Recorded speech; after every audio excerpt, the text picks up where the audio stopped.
Resumen: la conquista de la felicidad, primera parte. Las causas de la desgracia y ¿por qué es desgraciada la gente?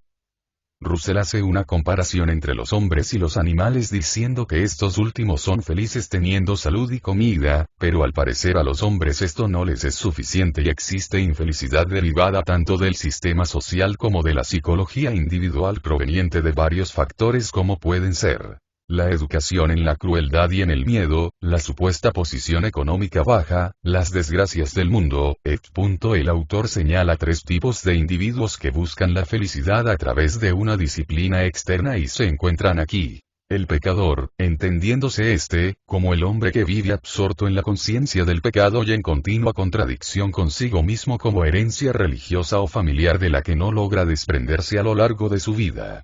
El narcisismo consiste en el hábito de admirarse y ser admirado. Como las mujeres ricas que han perdido la capacidad de amar y solo buscan ser amadas por muchos hombres, pero cuando esto ocurre pierden el interés. O el megalómano que a diferencia del narcisista prefiere ser poderoso que ser simpático y según palabras de Russell procura ser temido más que ser amado. Tenemos en la historia, el caso de Napoleón. Dicho problema es producto de alguna humillación excesiva. De esta manera Bertrand Russell atribuye la megalomanía de Napoleón a que en la academia sufrió mucho sintiéndose inferior a sus compañeros aristócratas siendo él pobre. Existe otra clase de personalidades devotas al placer porque a través de él logran olvidar y en algunos de los casos experimentan una sensación momentánea de felicidad. Y la desgracia byroniana. En este capítulo el autor trata de ejemplificar el concepto de felicidad en la literatura y filosofía y nombra 3 escritores. Para los americanos modernos de Modern Temper. Para la generación de nuestros abuelos, Lord Byron y para todos los tiempos al autor de Eclesiastés. Cita durante el capítulo algunos pasajes de los libros escritos por estos trágicos personajes, sobre la condición humana, las relaciones personales y el amor. Y competencia. La lucha por la vida es uno de los principales obstáculos para la felicidad que los hombres señalan, y que no es otra cosa que la lucha por el éxito y por una posición social, ya que los individuos lo afirman, constituyen la clase media y alta de la sociedad, es decir, seguramente no les faltará el desayuno la mañana siguiente y su principal consigna sea deslumbrar a sus vecinos. Bertrand Russell encuentra la raíz del mal en la importancia que se concede al reconocimiento y a la competencia como mayor fuente de felicidad, claro está, sin menospreciar las satisfacciones personales que produce el éxito pero que solo constituyen un ingrediente más a la felicidad. La educación ha jugado un papel importante. Hoy en día los jóvenes se interesan más por estudiar una carrera con posibilidades económicas, cuando en el siglo XVIII una de las características del caballero era gustar y entender de literatura, música y pintura. El placer ahora de los hombres ricos no es contemplar un cuadro, sino poseer una colección que le dé fama e impedir que otros ricos los posean. Los placeres del espíritu como la música, la lectura o una buena conversación se han abandonado porque nadie gana dinero con ello. El mal no es solamente individual, y un solo individuo no podría impedirlo en su propio caso aisladamente. El mal procede de la filosofía de la vida, generalmente aceptada, según la cual la vida es lucha, competencia y solo se respeta al vencedor. If fastidio y excitación. Lo contrario al aburrimiento es la excitación. El aburrimiento nos causa horror y para evitarlo han inventado el alcohol, las drogas, la guerra e incluso señala Russell, la mitad de los pecados de la humanidad han sido cometidos por huir de él. Es en la infancia en donde debiera enseñarse a los hombres a disfrutar los momentos de tranquilidad. Los mayores placeres en la niñez son los que el niño descubre solo gracias a su inventiva e imaginación, así al crecer tiene la capacidad de soportar una monotonía provechosa. Fatiga. Existen diversas formas de fatiga. En cuanto a la física, siempre que no sea excesiva es buena porque produce apetito, sueño profundo y da sabor a las actividades sociales, pero si esa fatiga se vuelve excesiva es dañina para la salud y el desarrollo de los individuos. Una de las principales fatigas que se experimentan es la nerviosa producida por las presiones externas y por el hecho de estar pensando las cosas demasiado e inoportunamente y se suelen llevar las preocupaciones del trabajo hasta la casa. La preocupación es una forma de miedo y todas las formas del miedo producen fatiga. miedo a las enfermedades, a la ruina, miedo a que te engañen, miedo al fracaso cuando se ha reconocido notablemente a lo largo de la historia, especialmente a los hombres, el valor físico y mental. Uno de los peores aspectos de la fatiga nerviosa es que se va creando una cortina entre el hombre y su medio ambiente y cada vez se disfruta menos la comida, la luz del sol y el contacto con la tierra. V. Envidia. Considera Bertrand Russell que una de las pasiones humanas más universales y profundas es la envidia, que en algunos casos es resultado de la fatiga y viceversa. Un ejemplo muy común entre las mujeres es sentir envidia a una mujer que va mejor vestida que ellas y es fácil lucubrar cualquier historia en su contra. Cuando se vive en una sociedad altamente moralista, se envidia a quien se atreve a romper las reglas o tiene posibilidades de evadirlas.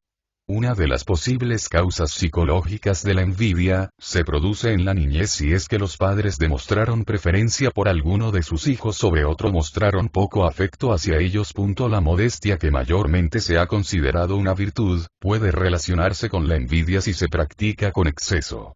El odio que produce la envidia también es consecuencia de los tiempos modernos, en donde a través de los medios de comunicación se conoce de manera abstracta cómo viven los ricos, el odio y las diferencias raciales, etc. En muchas ocasiones, en lugar de promover la paz, se hace propaganda al odio y la enemistad y el concepto del pecado. Como ya se había dicho en capítulos anteriores, el concepto de pecado del que habla Russell, sin embargo, el pecado lleva consigo una carga psicológica religiosa importante.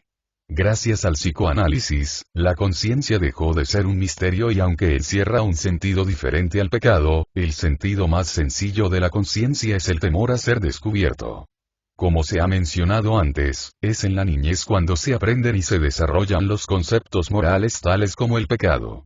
Un niño crece principalmente con su madre, con ella aprende que no se debe jurar, que no hay que decir mentiras, a usar un lenguaje pulcro, escucha que el alcohol y el tabaco son malos, que el interés por las cosas sexuales es una abominación, etc. Automáticamente se registra un código moral en el individuo que al crecer y enfrentarse con el mundo va a estar en constante lucha interior y si no consigue librarse de sus prejuicios morales o asumirlos de diferente forma, no va a ser feliz con ninguna relación ni con él mismo.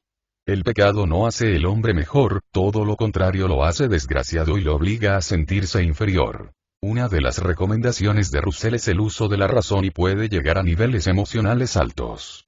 La felicidad que satisface plenamente va acompañada del pleno ejercicio de nuestras facultades y de la total verificación del mundo en que vivimos.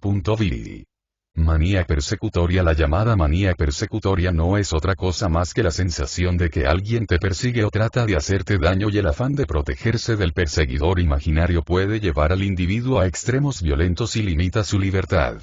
Pareciera que a la gente, según el autor, no se le ocurre pensar que así como ellos murmuran de todo el mundo murmura de ellos. Otra forma de expresión de la manía persecutoria es en aquellas personas que hacen un favor en contra de su voluntad y se sorprenden al ver que no se los agradecen, y nos hace suponer que pocas veces los motivos para hacer el bien son tan puros como parecen, y no es muy recomendable esperar demasiado de la gente ni pensar que la gente va a desvivirse o va a dejar de ver por sí mismos para hacernos un favor o por un beneficio ajeno. LX. El miedo a la opinión pública. Son contadas las personas que viven felices sin necesidad de que se apruebe su manera de vivir o su concepto del mundo. Existen diferencias sociales, religiosas, raciales y políticas que provocan el distanciamiento y la intolerancia entre los hombres. Siempre la opinión pública es más tiránica contra quienes se manifiestan rotundamente en su contra que para quienes se muestran indiferentes ante ella. Un perro ladra más escandalosamente o muerde más a quienes le tienen miedo que a los que lo ignoran. En el ser humano ocurre algo similar. Se dice que la mayor parte del problema del miedo a la opinión pública surge en la juventud. Si un hombre escoge la carrera que le conviene y que le gusta y además tiene la suerte de desarrollarse en un medio propicio, se verá libre de persecuciones sociales. Se da por hecho la necesidad del respeto a la opinión pública en tanto cuanto sea indispensable para comer o para no ir a la cárcel, pero en opinión de Bertrand Russell, el ir más allá, supone una sumisión voluntaria a una tiranía innecesaria, y puede perturbar nuestra felicidad en muchos aspectos. Segunda parte. Las causas de la felicidad X. Todavía es posible la felicidad a partir de aquí. La intención del autor es enumerar las causas de la felicidad y el estudio del hombre feliz.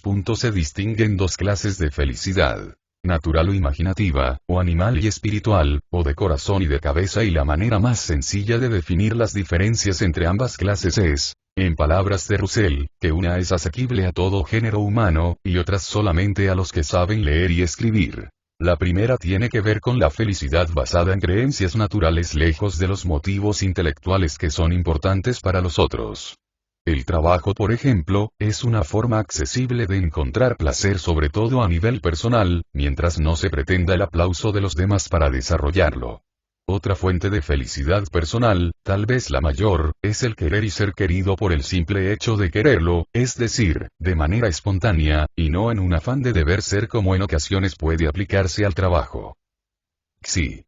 Entusiasmo. Bertrand Russell encuentra en el entusiasmo el más universal y característico signo de felicidad en el hombre y ejemplifica el sentido del entusiasmo haciendo una comparación con lo que la comida significa. Para unos los alimentos son una molestia, otros comen solo por obligación, o el caso del gastrónomo que no encuentra nada suficientemente condimentado como quisiera.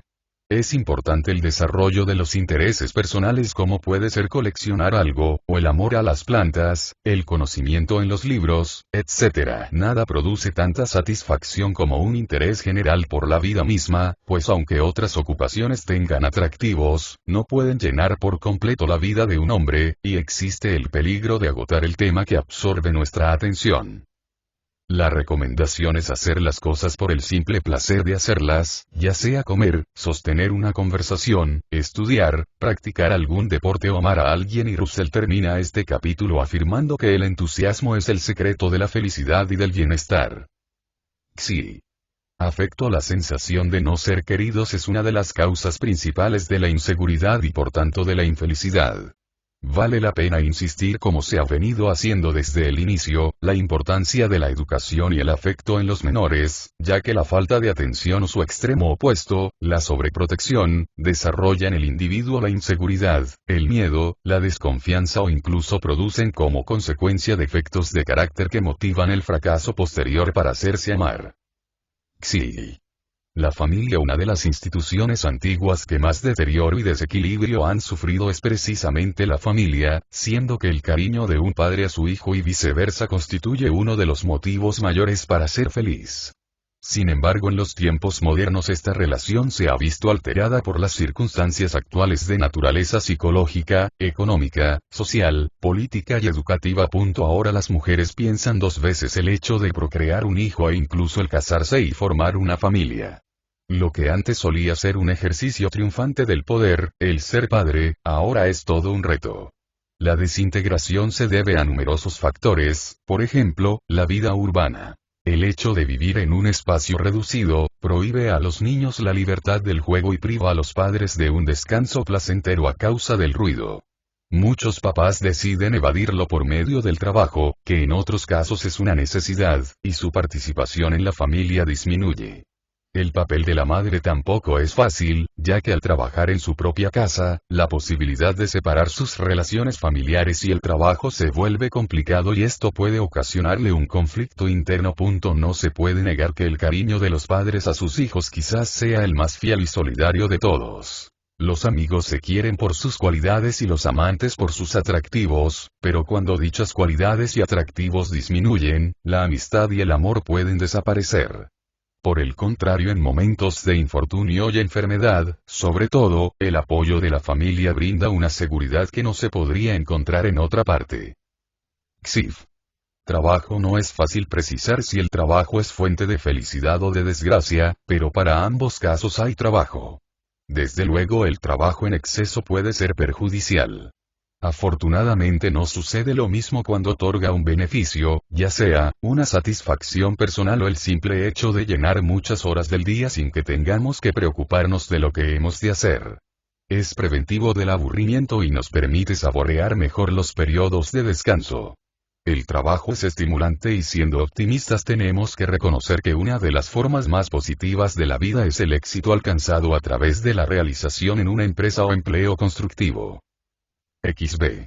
Intereses impersonales. Este capítulo se refiere a los intereses extralaborales que le atraen al individuo en sus horas de ocio y contribuyen a disminuir la tensión de otras preocupaciones más serias, y estos intereses pueden ser, por ejemplo, la lectura, la práctica de algún deporte, la filatelia, el teatro, la música, etc., que aparte de brindar reposo, ayudan a que el hombre conserve su sentido de proporción en relación con la naturaleza.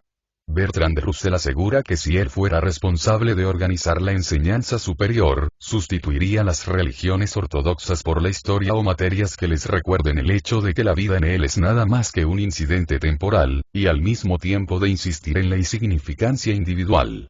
Citando al filósofo Spinoza, quien estudió la esclavitud y la libertad humana, el autor afirma que quien haya comprendido, aunque sea temporal y pasajeramente, lo que constituye la grandeza del alma, no puede ser feliz preocupándose egoístamente por cosas triviales y temeroso de lo que el destino le reserve.